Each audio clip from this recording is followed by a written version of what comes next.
What's up, Kabalen? Ayan, so quick vlog lang tayo for today's video. So, napadpad tayo dito sa Millwoods Town Center. Siyempre, dito pa rin sa Edmonton, Canada. Kita nyo naman, automatic ang mga pintuan nila dito. At kung mapapansin nyo, di gaya sa Pilipinas, wala silang security guard sa mga entrance. I think hindi uso dito yung ganun. Siyempre, sightseeing muna tayo mga Kabalen para talagang turista ang datingan.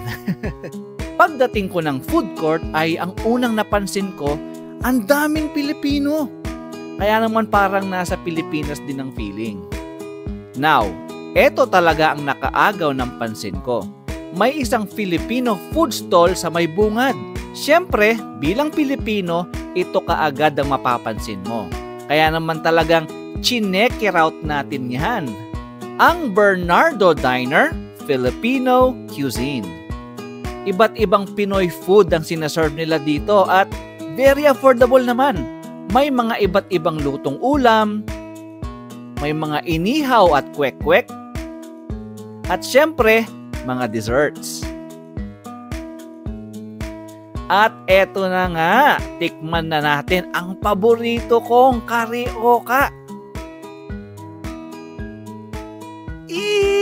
Kanyaman!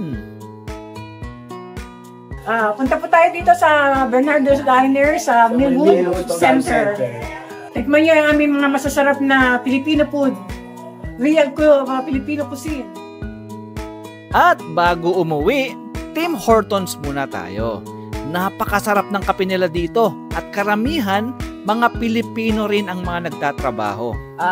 Isang French vanilla. What size po? Yung malaki. Extra large? Magkano yung extra large? Yung minamalaki? $3.50 po. $3.15? Sige. That's everything? Ha? That's everything po. That's everything, yes. Do you have team rewards po? Wala eh. And how are you paying po? I'll do cash. Alright.